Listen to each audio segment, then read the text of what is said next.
Ladies and gentlemen, as an artist, have you ever found yourself in the situation where you have a finished piece of art and you'd like to change it just a little bit, but you don't want to change the entire thing? You just want to make it minutely more dynamic and visually appealing.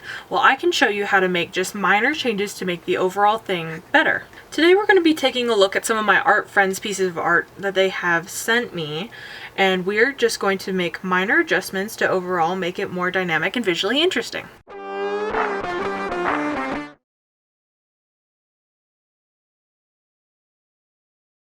First up today is a piece that my friend Kyra Chirino sent me, at Kyra Chirinos on Instagram. And it is a mural that her and two other collaborators worked on at her old school. I blurred their names for their privacy, but we are going to take a look at this gigantic mural. Okay, first things first is I just really love this in general. I don't think there's a ton to be fixed here. I love the way where it's like cracking out of the wall and the perspective of like the wall's not completely flat. You have like a little bit of thickness to the wall and that it's the perspective is heading inwards. That's really good. I love that a lot. I really love the texture on the tree over here, and the other thing I really love about this, besides the mermaid and the unicorn of course, because I do love those, is these little mushrooms down here at the bottom. I feel like they really help make the composition balanced, and they're adding just a little bit of extra color and just fun overall that makes this really nice to look at. Obviously there's not going to be a ton to change here, but I did have a couple ideas, and I want to start with making the background just a little bit darker. Why it is important to make the background darker is to make your subject stand out a little bit more, your unicorn and your mermaid over here. I probably should have prefaced this video by saying that these are all decisions of things that I would do for this piece. Of course, there's never any right or wrong set in stone for art. As long as you are getting out there and creating something, that is the main takeaway. Now, these trees look a little bit flat compared to like this one, where it has a bunch of dynamic wood texture on it, but I think we can spruce them up. I'm aware that I have the worst posture in the world, okay? You don't need to bring it up, alright? Sometimes you just gotta sit like a gremlin, okay? If you're not sitting like a cretin, is your art even coming out that good? Okay, one thing I'm looking at just off at the top of my head are these mosses wrapping around the tree. Love the texture on those, by the way. They are not really casting a shadow. They're just kind of sitting on the tree. Stop. You were the most pesteringly annoying thing I've ever had in my life. I don't think your mother loved you as a child. I am liking the background a little bit more now. Let us take a look at the foreground. Let's take a look at the unicorn up first. Okay, I fixed the values on the hair just so maybe it looks a little bit more three-dimensional. I am going to put a shadow here where the hair is sitting over the face, because if it's sitting in front of something, it's casting a shadow under it. Good morning. Last night my camera battery died and then I got really tired, so I just quit recording and picking it up again today. So what if I told you that this was an abstract centipede? You'd probably be like, yeah, that's about right, with all these little segmentations and lines. And then what if I told you that it wasn't a centipede? And you'd be like, wow, you're a gaslighter. You just literally told me it was a centipede. But I did tell a lie. Sorry about that. It is not a centipede. It is a people. There you go. See? So the deal with people is that people are 8 units of measurement tall. And 1 unit of measurement is from the top of your head to the bottom of your chin. That's 1 unit. So you'll often hear me describe people as being 8 heads tall, okay? Each individual person's height is gonna differ, so you can't really base off like how tall is a person in general. You have to look at how tall an individual is. And each person's head is gonna be proportional to how tall they are. So each person is going to be 8 of their own heads tall. So these are the 8 segmentations of human height. Right here, this is 1. This is a head. You are 1 head tall. And then from the bottom of your chin, we come down to the nipple line. Okay, all right, that's 2 heads. You're 2 heads tall now. From the nipple line, we bring it down to the belly button line. That's 3. From belly button, we come in about a mid-thigh. And you'll also see that's where the end of the fingertips are as well. So that's 4. That's 4 heads tall. The 5th one is, depends on the individual. It could be just above the kneecap, or just in the middle of the kneecap, or just below the kneecap. The 6th one is about the top of the main calf muscle, and then this 7th one is just below the calf muscle, and then this 8th one is the rest of your leg going down to your feet. And so an individual person is 8 heads tall. Obviously, mermaids aren't a real person, but I would assume that if we're working on mermaid proportions, the top half would be roughly the same right here. And then the tail would take over from about the belly button line down, and then this would kind of triangle into a tail. And then I would assume that below this 8th unit of measurement, we would actually have a 9th, and that's where the fins would come out. So I drew an oval around this mermaid's head here, and I used the same oval, I copy and pasted it all the way down, and I gave the mermaid 8 ovals. And as you can see, the tail isn't long enough to cover all 8. So for those reasons, I do think this mermaid is a little bit on the shorter side.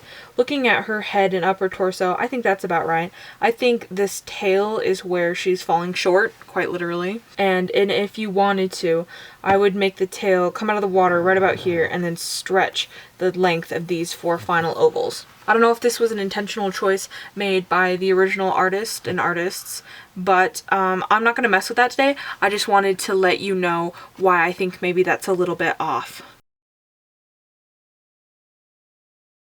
I am going to take a look at these ripples around the mermaid. I put this other ring around the mermaid and took out the original 3 rings, and then I filled that space trying to replicate some of these squiggles that the original artist had on there. Obviously I did a mediocre job compared to the original artist, but that's okay. It's more about like the concept. So I think the next and last thing I'm gonna do is the mermaid itself. Okay, so my SD card died, because if it's not one thing, it's another around here. I took a moment to fix the mermaid and the shading values on her. So here's what she's looking like. I put some extra highlights in the hair as well as deeper shadows to kind of help segment out the hair. And then I put some shadows here on the fish tail, or the mermaid tail, I should say. And then of course I put some shading on her skin as well, so she looks more three-dimensional and not as flat, in my opinion. My next order of business is going to put some of the tree texture over here. I'm going to put it over on this tree, and just like we did over here, I'm going to put some of these moss highlights on this moss here, and then make the shadows deeper for the moss over here too. Okay, so I put some more light on the moss here, and I added some texture to the tree and the little branches up here. That is how that's looking. Have y'all ever painted a mural before? Was it hard? I feel like it would be quite complicated because you have a lot of real estate to cover. I feel like I couldn't do it. And if you did, what did you paint? Because I feel like getting ideas that not only that you're going to enjoy painting, but other people are going to enjoy looking at on like a wall is hard, because it's not just what you want to do, it's what other people want to see too, which I feel like I couldn't bring myself to do that. One of the final things I wanted to talk about was this grass texture. I really like how generally it's a little bit darker here in the back, because once again we're not trying to take away from our subject over here. Feels like they did a really great job texturing all through here and like over here and right here, but when they get to like right here, there's not a ton of grass texture, so I think I'm just going to add a little bit of color variety. And then one other thing that I did when I was not recording was this shoreline back here where the grass touches the water. Before it just kind of had this like solid line where the water met the grass, and that's okay because you can obviously tell what it is the shoreline. But if you blend the blue and the green a little bit, or create a color that's in between that green and that blue and put it on the border in between them, it helps give the illusion of transparency, because water isn't starkly blue, especially when it's going to start touching on the edge of the shore. You're going to start seeing a little bit of the shore under the water because water is transparent. So as I was saying, I'm not so happy with this software of Krita. Do you guys have any other suggestions for free software that I can run on a PC? I'm going to try and get back into using Procreate, but for now, this is what I am working with, is free software that I got off the internet, which is great, but it's just kind of not user-friendly, and I was wondering if you guys had any other suggestions. And I think that was everything that I had wanted to do, and we are done. So here's what it looked like before, and here's the after. This is what I did. To recap, we made the area in between the trees in the back darker. We pushed the values on everything in the foreground, these trees and their moss and the unicorn and the mermaid. We fixed the, well, I wouldn't say fixed because there was nothing wrong with it in the first place, but we changed the circle around the mermaid into more of a subtle ripple, and the little ripples to fill in the area where the first circular ripples were, to make more of a subtle ripple look. And we put some texture on this front grass right here. This is how the final piece is looking. As I said earlier, I did not change the height of the mermaid, even though I kind of wanted to, because I just feel like it messes with too much of the composition. And one other idea that I had that would mess with too much of the composition, but I kind of wanted to play with it a little bit, is cutting out like the mural from here over. I feel like you have a lot of negative space, and maybe that was the original designer's intention, but I feel like it doesn't have enough attention drawn to your subject, the mermaid and the unicorn over here. So if I had to change something really major about it, I would have made the cracking wall come like down here and then had all this turned into white. Just that white wall background color that you have here. So I think that was all the ideas that I had for this one. If you guys had any other ideas, or if you guys had any suggestions, please let me know. Once again, I wanted to end this off by saying that all art is objective, and this would just be what I would do to it if I was working on it, which I am. So next up, we are going to take a look at another piece that a different friend of mine made, and we are going to see what we can't do about that. Okay, this next one is from my friend Bren. You will remember them from the Artist Tried to Guess Famous Paintings video. And they sent me with this drawing with this castle up here and then this windmill here in the back. I think this is pretty cool. They did a really good job with the grass texture down here. I like how it comes in front of the castle. I like how they varied the color in it. And I like how we were thinking about perspective a little bit too, because this windmill here in the back is smaller than it should be because it's further away. So that's a good thing. I like how this edge of the hill here, the grass behind that gets darker because it is a little bit further away. I think we have some really good bones to work with here, and we are going to see what we can't do for it. I feel like when other people get like earworms, like songs stuck in their head, I feel like it's actual songs or like pieces of songs that they're getting stuck. That's not my problem. My problem is that I just get audio clips stuck in my head. For me today, it was that one Red Dead Redemption 2 clip where they're talking about building the barn. He's like, between the three of us, 6 months to build a barn. The other guy goes, oh, you don't build a barn, dumbass. What do you think this is, 1785? So I hope someone else out there also has experienced this and it's not just me. The funnier part is that I've never even played Red Dead Redemption 2, or 1 for that matter. I may not be a construction worker, but there was a lot of work to do on this house, okay? So this is what I ended up doing, and this is what it looked like before, okay? I feel like this is still pretty true to the original form that the artist had. So I had a couple comments about like the construction of this house.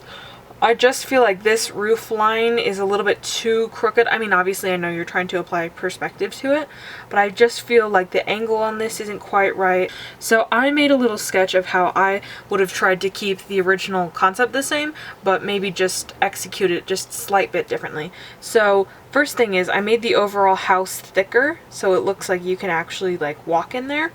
And then one thing that was bothering me just a little bit is that the two windows weren't the same kind of window.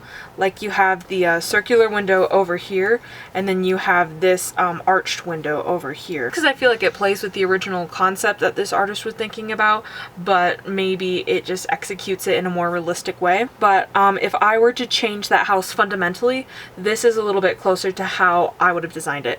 But I feel like that's not really true to what the original artist wanted, so I'm not going to go as far to fix the house like that. This is where I'm going to leave the house, and we're going to move on to the windmill. I just wanted to show you how I would have fixed it structurally. Okay, the next thing I want to work on is this windmill in the back here. I feel like this is really well done. A couple of these lines here aren't parallel, so I'm just going to fix that real quick, real easy fix. And then there's not a ton of shading going on here either. And I don't think I really want to touch the grass, because I feel like the grass is pretty well done. The grass in the back is a deeper color than the grass in the front, and you can also see like the individual strands of grass sticking up. So I think that's really well done, and I don't really want to touch that. So one more thing, if I had to change this art piece on a fundamental basis, is pick a subject and put it right here.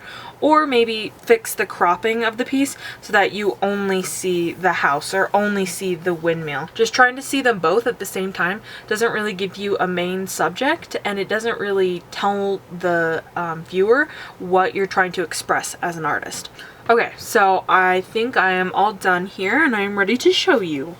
So this is the before and this is the after.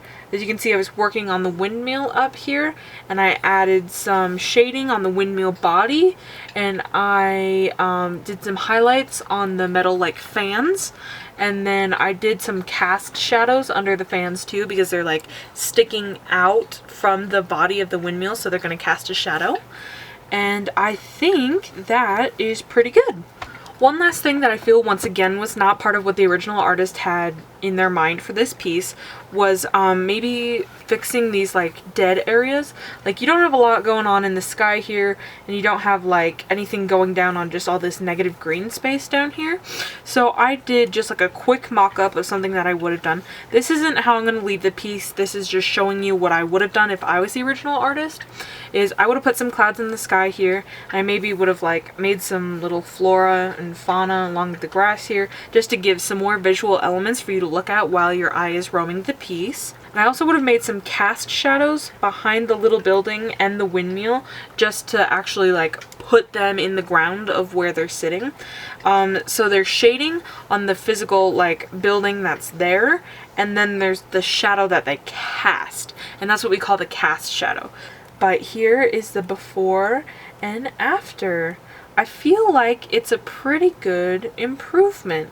We definitely have some shading, and we rendered the flowers and the vines a little bit better, and the windows have like some depth on them. And I don't know about you, but I am liking this version just a little bit more. Okay, that is going to wrap up everything that I had for today. I hope you enjoyed it. If you made it this far in the video, consider maybe liking it. I mean, you did get this far in the video without clicking off. And if you want to subscribe, I am going to post more videos like this. I am opening up a Google form so that people can send me their art. So you can find the link to the Google form, descriptions, bios, pinned comments, wherever you get your links, as well as this QR code. You can visit the Google form there. And when you go to the Google form, it'll take PNGs, JPEGs, and PDFs.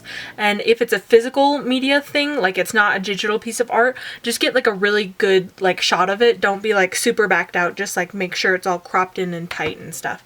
And yeah, I'm going to be taking submissions to edit your guys' art, so please submit something in there so I have something to edit next time. Hopefully I will see you next time. Once again, thank you for making it this far in the video, and I hope you enjoy your day.